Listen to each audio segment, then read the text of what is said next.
Om Namo Bhagavate Vasudevaya. Om Namo Bhagavate Vasudevaya. Om Namo Bhagavate Vasudevaya. Om Ajnanatimrandasya Jnananjana Shalakaya Chakshurunmilitam Yena Tasmai Shri Guruve Namaha.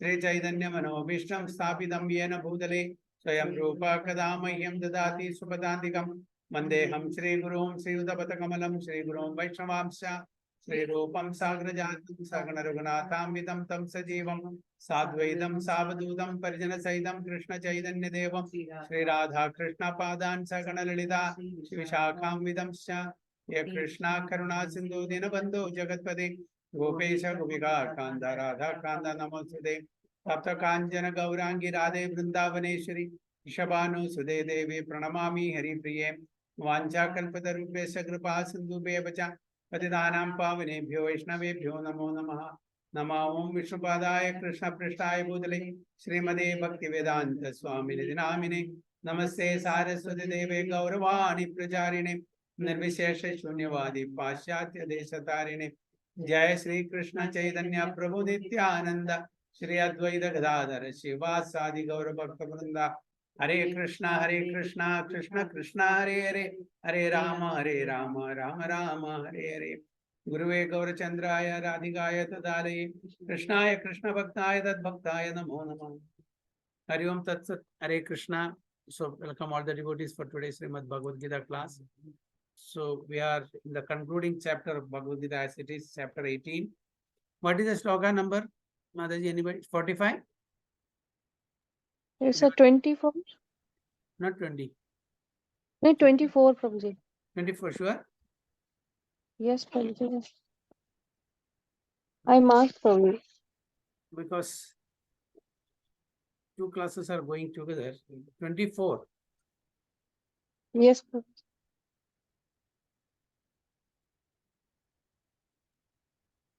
Oh, 24, yes. There is a mark. Okay, anyway, we'll start from 24. Yattu kamepsu na karma shahankarena va punaha kriyate bahulayasam tadrajasam udahridam. Yattu kamepsu na karma sahankarena va punaha kriyate bahulayasam tadrajasam udahridam. Mayuri Mataji and Ramya Mataji. Hare Krishna, Prabhuji. Yattu kame pusuna karma sahankarena va punaha kriyate bahulayasam tadraja samudahratam. Hari Bol. Translation. Hare Krishna Prabhuji. Hare Krishna. But action performed with great effort by one seeking to gratify his desires and enacted from a sense of false ego is called action in the mode of passion. Very good. So Krishna is explaining to Arjuna action performed in different modes. So what is action performed in the mode of passion? That's what he's trying to explain to Arjuna. But action performed with great effort by one seeking to gratify his desires and enacted from a sense of false ego is called action in the mode of passion. So what is action in the mode of goodness? Let's see that also. That action which is regulated and which is performed without attachment, without love or hatred, and without desire for fruitive results is said to be in the mode of goodness. So, mode of goodness, action performed in the mode of goodness should be regulated without any attachment, without any love or hatred, without expecting any results from that. So, that is in the mode of goodness. So, it is regulated without attachment, without love or hatred. Okay, that means without any attachment or detachment, and without desire for fruitive result. That is said to be in the mode of goodness. And now Krishna is telling what is action in the mode of passion. Action performed with great effort. You have to put in a lot of effort. It's not that easy. By one seeking to gratify his desires, to fulfill the desires of that particular person, okay, to gratify the senses, and enacted, done from a sense of false ego. What is false ego means? because I am the doer, I am the enjoyer, on a bodily conception. So when I think that when I'm doing any action for my sense gratification, thinking that I am the doer, I am the enjoyer, that activity is said to be in the mode of passion. Okay. Now, tamasic means, what is tamasic means? Mode of ignorance. Yes, mode of ignorance. Now, what is action in the mode of ignorance? That is what next. Anubandham kshayam himsam anapeksha cha paurusham mohad arabhyade karma yatyattamasa muchyade. Anubandham kshayam himsam anapeksha cha paurusham mohad arabhyade karma yatyattamasa muchyade. Okay, Vandana Mataji and Tarini Mataji. Hare Krishna Prabhuji. Hare Krishna. Anubandham tayam hinsa manpecha cha paurusham mohadarabhyate karma yattatam samuchyate. Hare Bol. Hare Krishna Prabhuji. Translation. That action performed in illusion is in disregard of spiritual injunctions and without concern for further bondage or for violence or distress caused to others is said to be in the mode of ignorance. Hare Krishna Prabhuji. Now action in the mode of ignorance. Tamogul. Action performed in illusion in disregard of scriptural injunctions. So the person who is in the mode of ignorance, they don't consider the scriptural rules and regulations. They do such activities whimsically, disregarding the scriptural injunction, and without concern for future bondage or for violence or distress caused to others.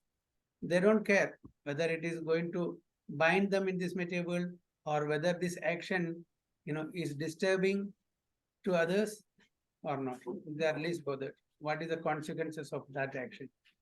And is it bringing misery to others? Is it bringing violence or distress to others? They don't care for that. So just for their sense gratification, without regarding scriptural injunction and without thinking of any bondage for themselves and without taking into consideration of the violence and distress inflicted upon other living entities. Such action is said to be in the mode of ignorance. So one has to give account of one's actions to the state or the agents of the Supreme Lord called the Yamadutas. So even materially speaking, if we are doing any activity whimsically, without following the rules and regulations, we will be subjected to punishment, right? So what to speak of when you break the scriptural rules and regulations? Definitely, at least from the material rules and regulation, if you break, with some bribing, with some influence, you can get rid of that. Of course, in the eyes of the Supreme Lord's agent, who is that? Yamadutas or Yamaraj, we cannot escape. He is keeping account of each and every activity of ours, good or bad. So we have to give an account to him definitely after this life is done. If we are not sufficiently punished in this particular life for all the bad activities, so it will be carried forwarded to the next life. Suppose a person has done some, murder. He has murdered for no fault of the other person. Okay, he is supposed to be hanged for that, as per the material law, the civil law. But then by bribing or by influence, he is coming out of this punishment.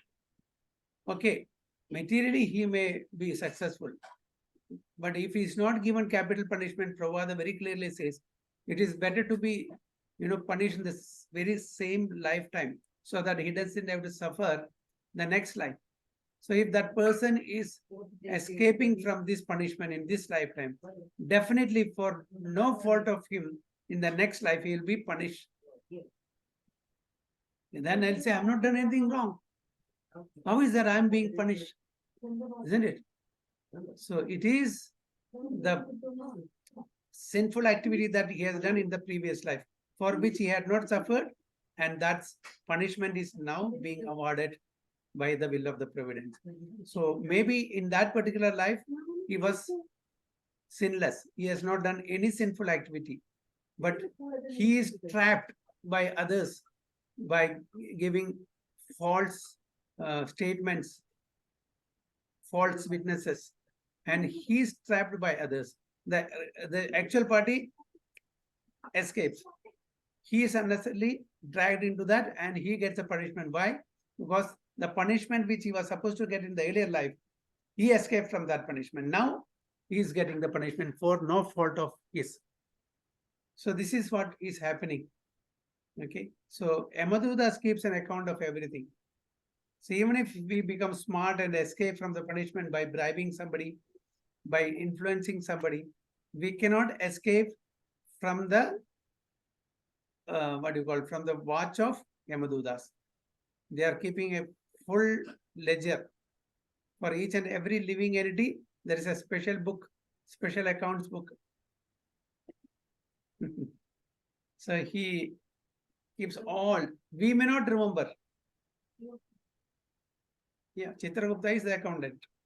Okay, we may not. That is Yamaduda only. Chitragupta is Yamaduda. He is the servant of Yamaraj.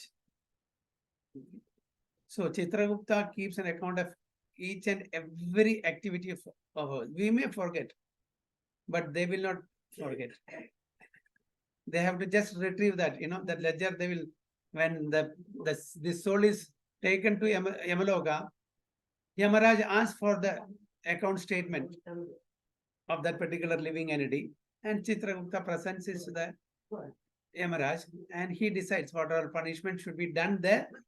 It's only a sample. Okay, that's only temporary. It's not the final judgment.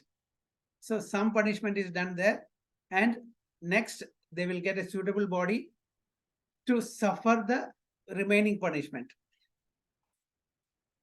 And he is awarded that particular body, and in that life, whatever is due, he will be suffering. And enjoyment is also there, of course, for the good activities. If they have done any, they will have to enjoy also. So these accounts are kept by Yamaraj's assistants. But for one who has taken up Krishna consciousness, one who is chanting the holy name of the Lord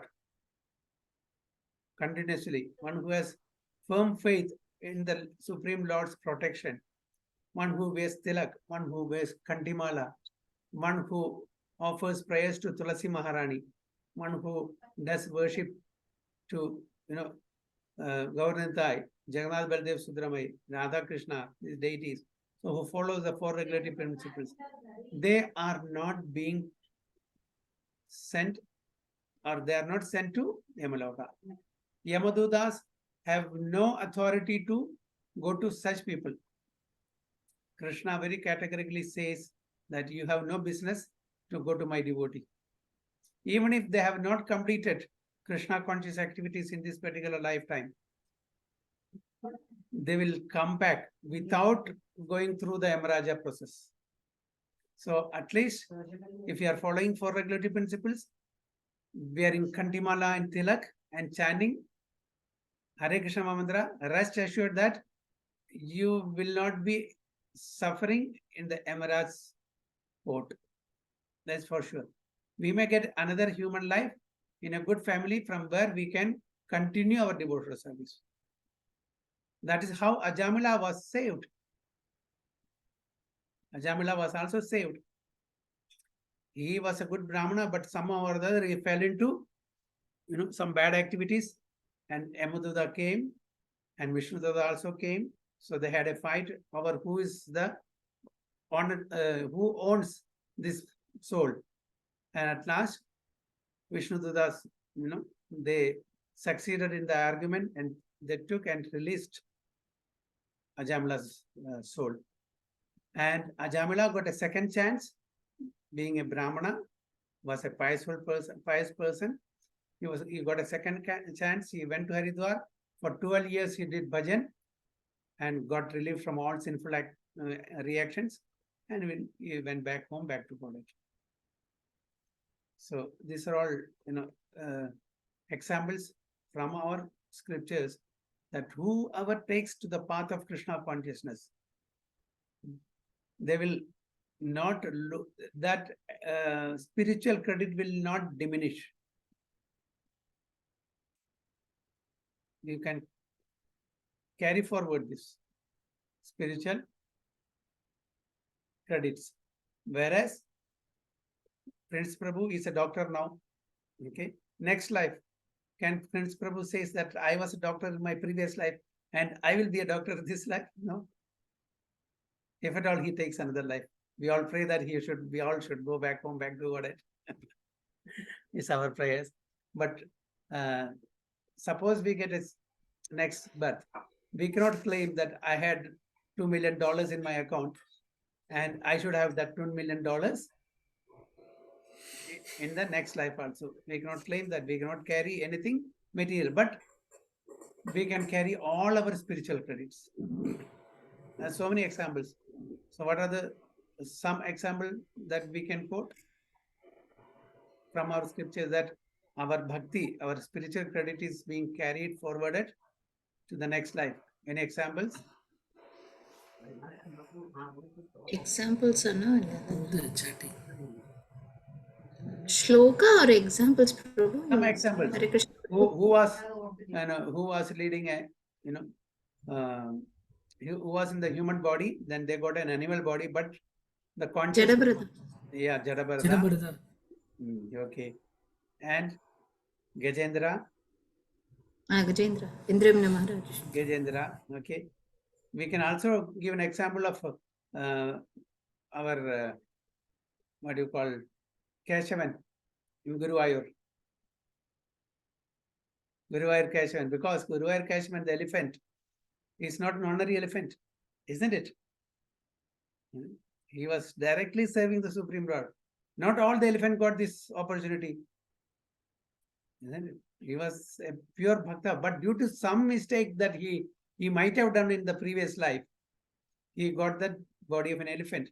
But then because of the spiritual credit, he was allowed to continue his devotional service, serving Guru Ayappan there. There's so many examples. I heard that in Mamur there was, what do you call it? Cock.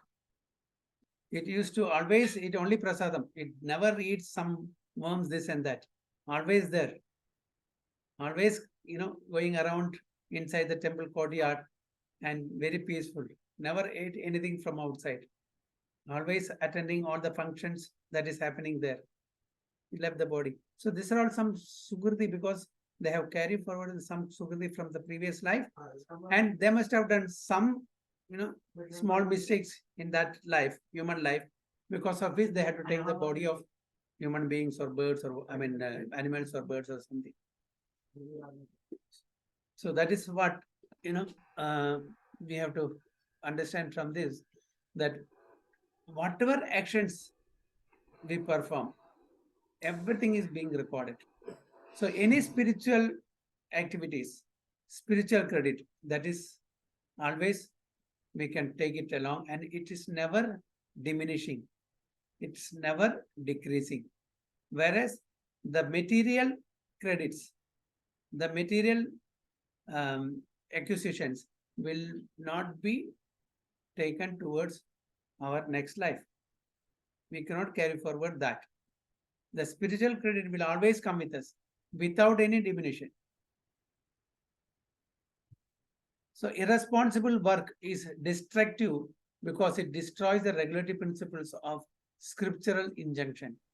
It is often based on violence and is distressing to other living entities. Such irresponsible work is carried out in the light of one's personal experience. This is called illusion, and all such illusory work is a product of mode of ignorance. So all such illusory work, what is the meaning of illusory work? What do you mean? Can anybody explain?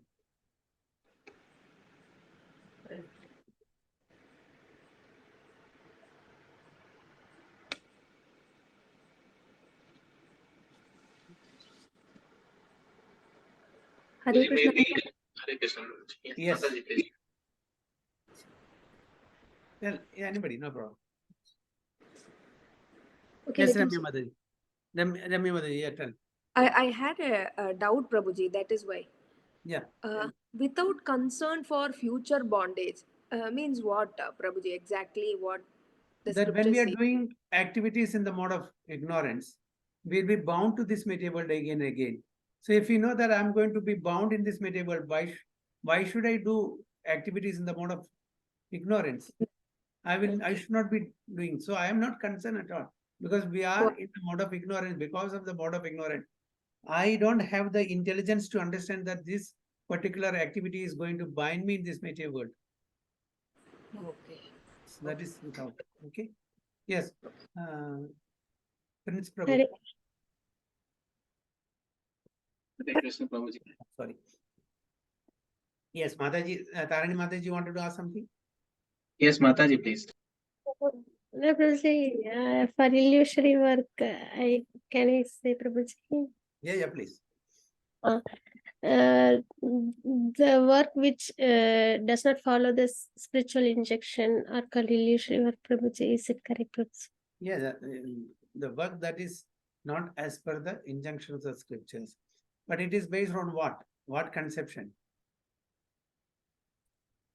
I am the doer, I am the enjoyer on a bodily platform.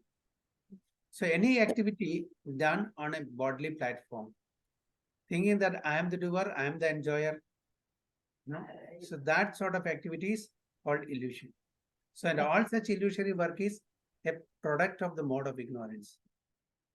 Why we are in illusion? Because we don't know that we are the soul. Okay, we are the body. That is our conception. So only the person, the mode of goodness knows that I am not the body, I am the soul. Okay.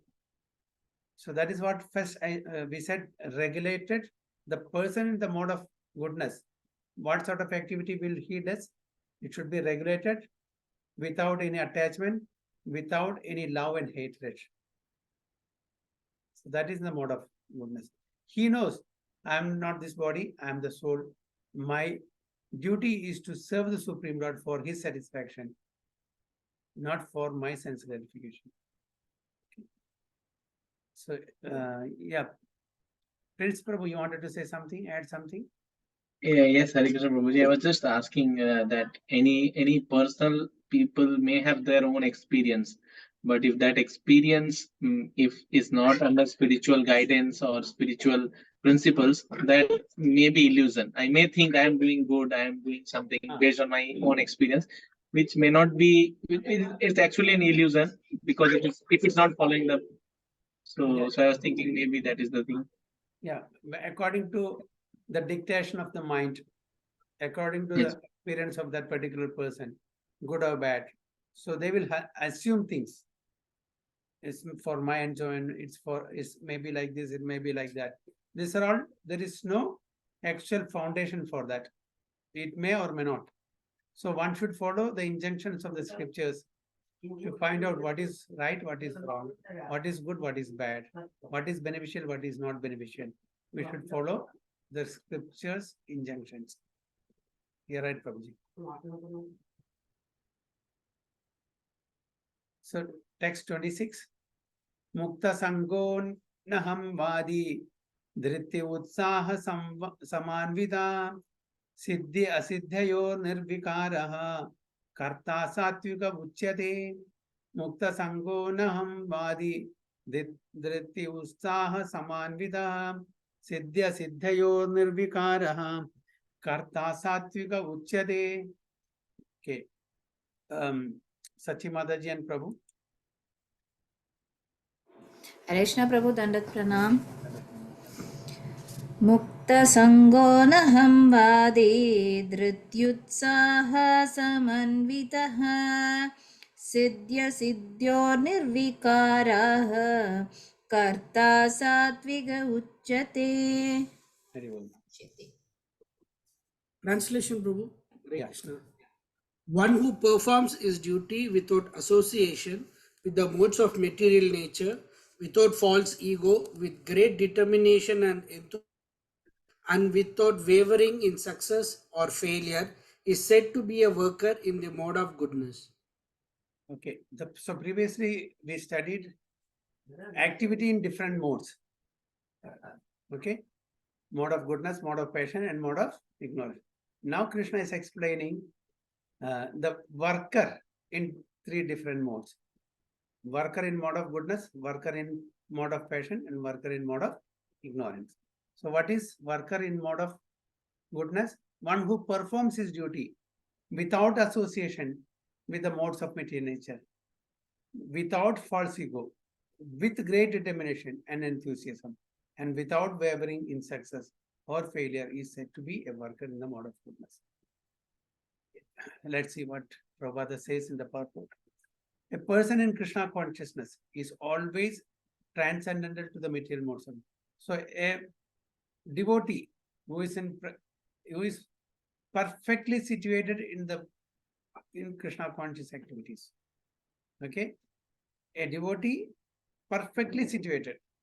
It's not that sadhakas. Okay, part-time devotees like me, at least I can say about me.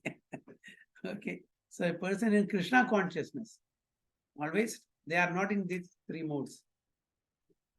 Transcendental to the three modes of material nature, like mode of goodness, mode of passion, mode of ignorance. He has no expectations for the result of the work entrusted to him. So he is doing his work just for the pleasure of Guru and Gauranga. That is his attitude. He is not doing that work for any sense pleasure. Simply following the dictations of the Supreme Lord, not the dictations of the mind.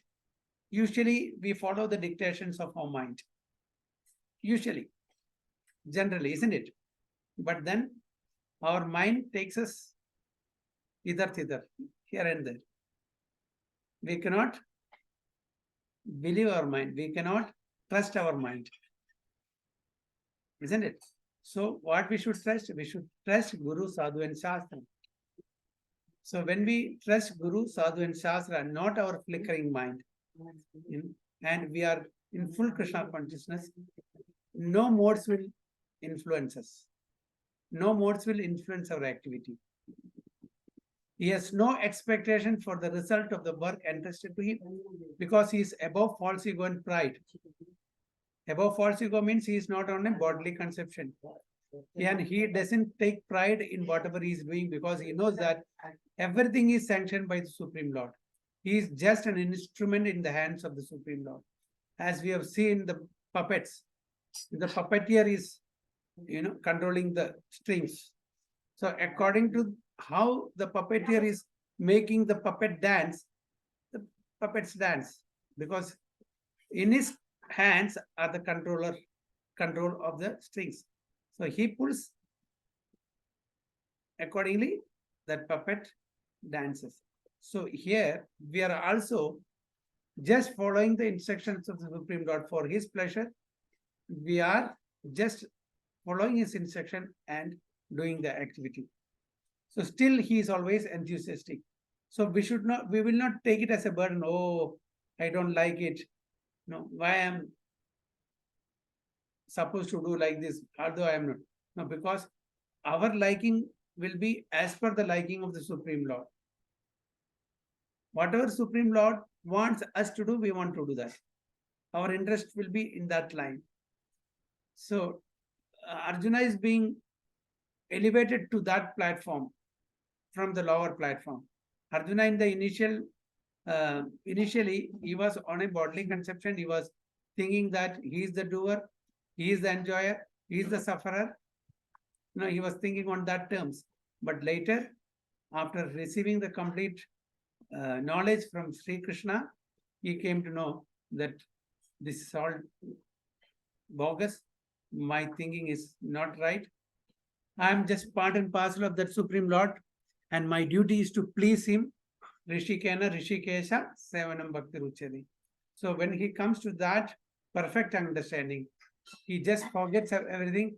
He does exactly what Krishna wants him to do for his pleasure.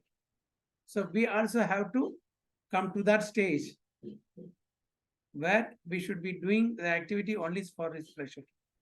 When he is being pleased, we being the part and parcel, we are also getting peace and we are also getting pleasure.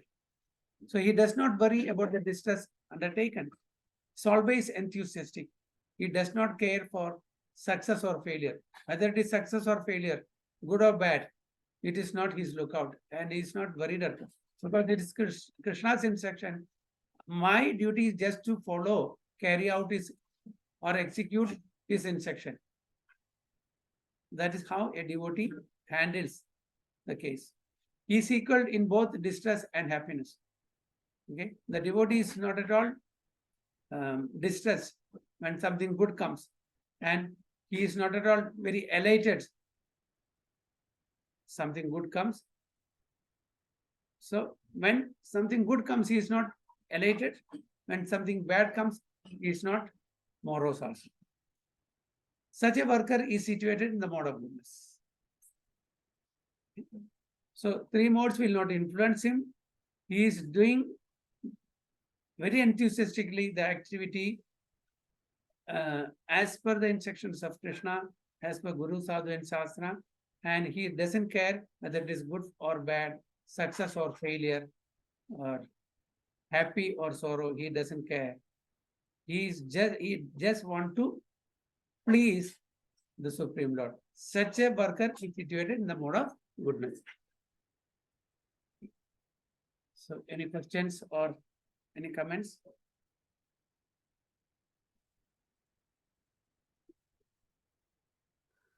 Reshna Prabhu, Yes, Prabhuji. Hare Krishna.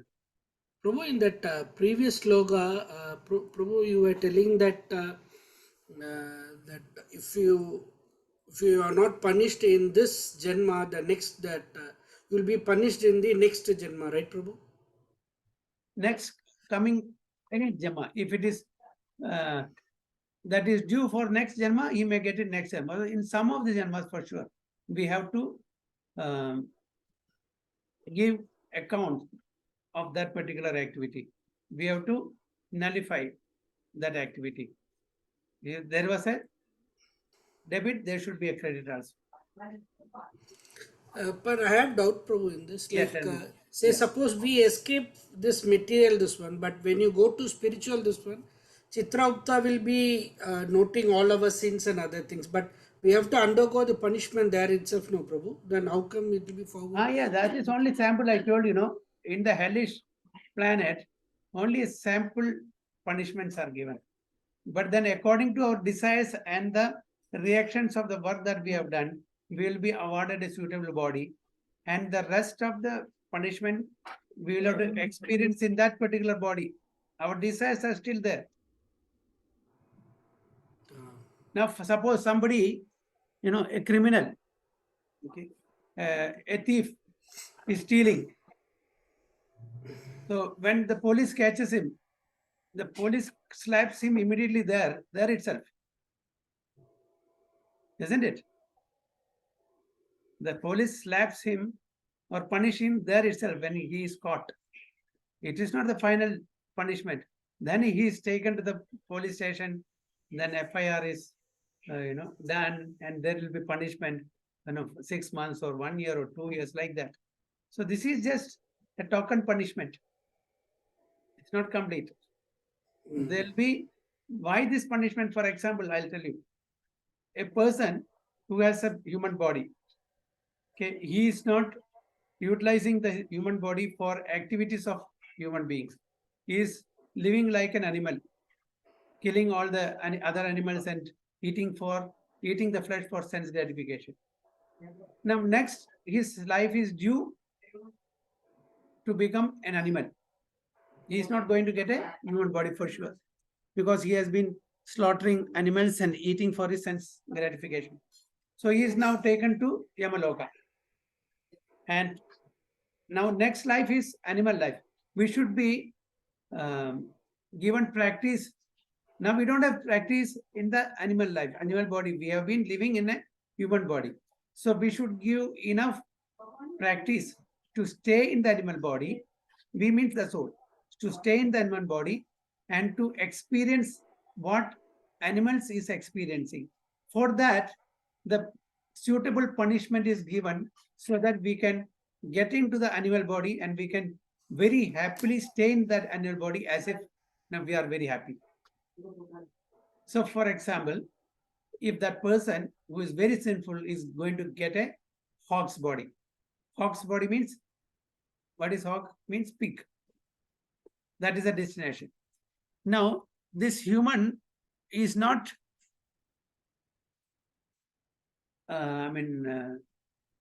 he is not experienced in eating stool, right? So he should be given practical training. So there in the Yamaloka, he will be forced to eat his own stools. So that when he gets the hawk's body, it will be Amrit for him. So he is given a training for that. So these are all punishment to equip him to enter into that particular body of animal so that he will not suffer in that. He will be happy in that body, in that animal body. So such punishments are given. And they are given a temporary body, Yatana Sharir. He will not die. Because now when we get a fracture, how much pain we are getting? Similarly, they will break our leg, but the leg will not be broken, but we will get the pain of breaking the leg. So these are all different punishments in 28 cells, 28 different cells or 28 different hells are explained in the 5th chapter of Srimad Bhagavatam, and very vividly given in Garud Purana also. So once who reads this will never commit any sinful activity. And this is not to scare such people. This is real. For every action, there's an equal and opposite reaction. It's real. It's not to scare us. It's real. If you have done something wrong, we'll have to suffer for it. That's why if not in this life, if we escape in this life, then we'll have to suffer in the coming lives. For sure. Do we have? Is it clear? Even for the lie also there is big Yes, punishment. yes, for everything, depending But upon it the says- degree of the sinful activity. But then one who has taken complete shelter of the Supreme Lord, small petty things and all will be totally written off by Supreme Lord. So we knowingly and unknowingly we may commit so many small sinful activities. Not knowingly, unknowingly. Knowingly we should not do. Unknowingly. We may be doing so many. For example, when we are walking, so many ants are there. We are stabbing and they may die. There are so many small insects, they may die. We are not doing it knowingly, unknowingly it's happening. But for that also we are responsible. But when we have taken up Krishna consciousness, Krishna will forgive all such small unknowing mistakes. And when we have taken up Krishna consciousness, especially when we are following these four regulatory principles, chanting and becoming a Vaishnava, Krishna will not consider all these small things. This is my man, leave him. Just write it off like that. But if we are not following four regulatory principles, we are not trying to become a Vaishnava, then definitely Yamaraj has his authority, his right to capture that soul. Time with the Yamapasha by the Yamadudas, and that soul will be taken by giving a Yatana Sharir, a temporary body, and from the point of death till Yamaraj's abode, there will be punishment. And after that, they will see all the complete record, there will be punishment, and they will have to wait for we don't know how long to get another gross body. So all those souls, will have to stay in Pitraloka till they get another gross body in the cube.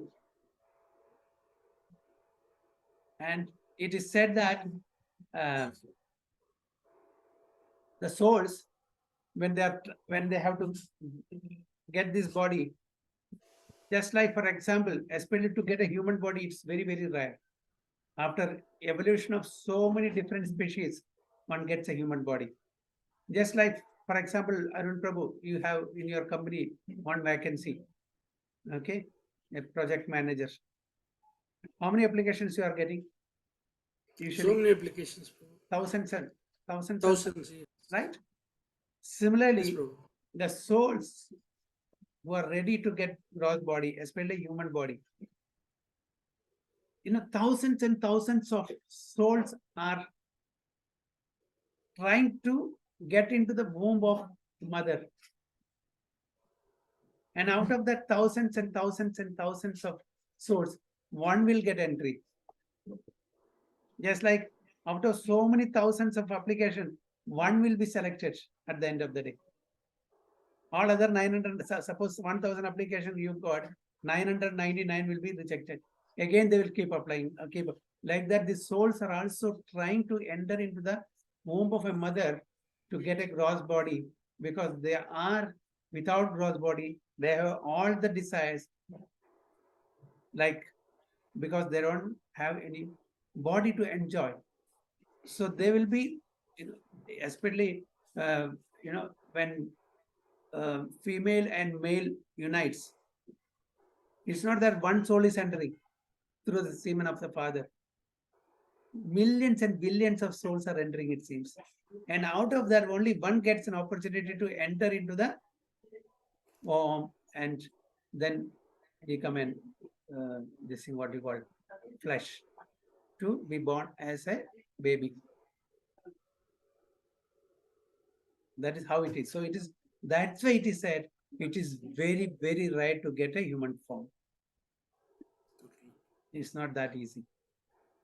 So having attained this human form, we should not waste, because it is said that Manusham, what is that? Durlabho, what is that slogan? I forgot. Kaumaram Acharete. No. Durlabham Manusham Janma. Okay. It's very, very rare. Atrutam. This human, Manusha means the human. The Janma means birth. The birth, to take birth as a human beings, very, very rare.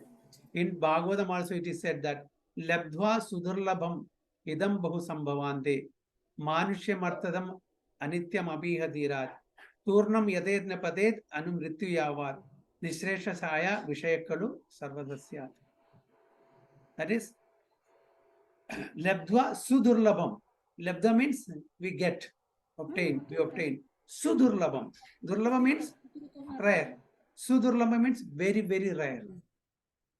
Labdhva Sudurlabham Idam Bahu Sambhavante. Idam means, what is the means? This body.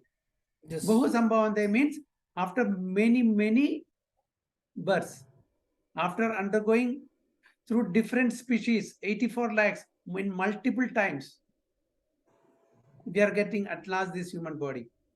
Bahu Sambhavante, because we know that there are 84 lakhs of species, and we are not going through this 84 lakhs once, multiple times.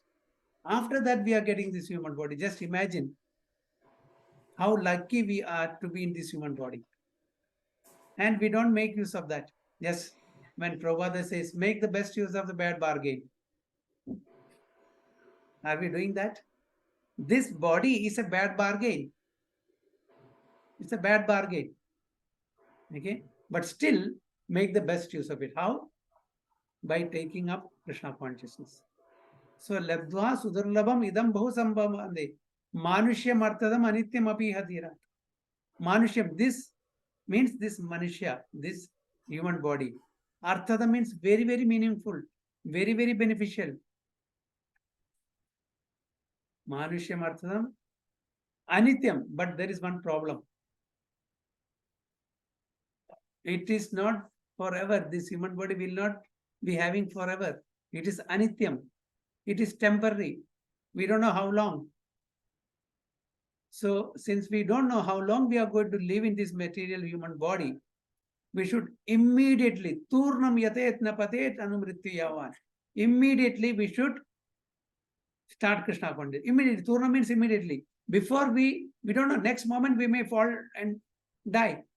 So turnam yatat na patet, before we fall down and die, we should immediately take up Krishna consciousness. Why? We have already experienced the sense gratificatory activities in multiple times in different species of life. Now, are you going to do the same sense gratificatory activities even in this human form of life? So what a great fool we are all. We are not taking the best use of the bad bargain, even though we have got this best body ever that can be ever achieved in 84 lakhs of species. The best body is human body, not even Devada's body. Even Devi Devadas, they want to take birth as human being. That's the easiest way. This is the springboard from where we can go to the spiritual world. That's why Bhagavatam time and again instructs us, since this is very rarely achieved, this human body, we should not misuse it. We should use our intelligence. We should follow Guru, Sadhu and Shastra and live like a human being when we are in the human body. Don't live like an animal in the human body. Don't be a two-legged animal. That's what Bhagavatam says. So if we are smart enough, if we are intelligent enough, we will take this up, because we don't know how long we will live in this body, how many more opportunities we'll get, we don't know. So this is the right time. Do not procrastinate. Okay. कल करे सो आज कर, आज करे सो अब कर. But nowadays people think, no, आज जो करना है कल करना है, कल जो करना है परसों करना है.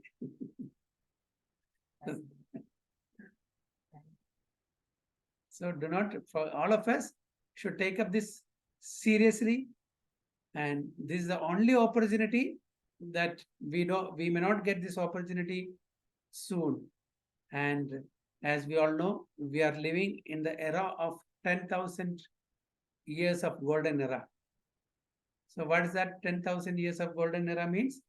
From the advent of Chaitanya Mahaprabhu, 10,000 years is a golden time, golden period, when this Krishna conscious movement is very, very beneficial. It will not be effective after the 10,000 years, how it is effective now. So 10,000 years means in this life itself. Don't wait for next life. Oh, this is, after this I will get, I know, so many chances. What happens if we take birth in demigod's planet? One lifespan is more than 10,000 years. So by the time we come back again to this planet, earthly planet, then 10,000, then golden period is over. Then this Hare Krishna Mantra, this simple method, and nothing will work. So we are losing a golden opportunity to go back home, back to Godhead. So we all should take advantage of this human body. Is very, very rarely achieved. And we should not procrastinate. We should not wait for next life. Sense gratification we have done enough in many, many lifetimes. That is what Shastra time and again instructs us. Okay, so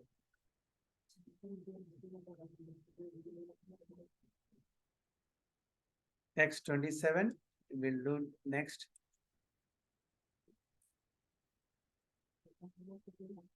Hare Krishna. So Vancha Kalpatarubhesha Kripa Sindhubhyo Vacha Patitanam Pavanebhyo Vaishnavibhyo Namo Namah. Ananta Kodi Vaishnavadi ki jai, Shri Prabhupada ki jai, Guru Maharaj ki jai.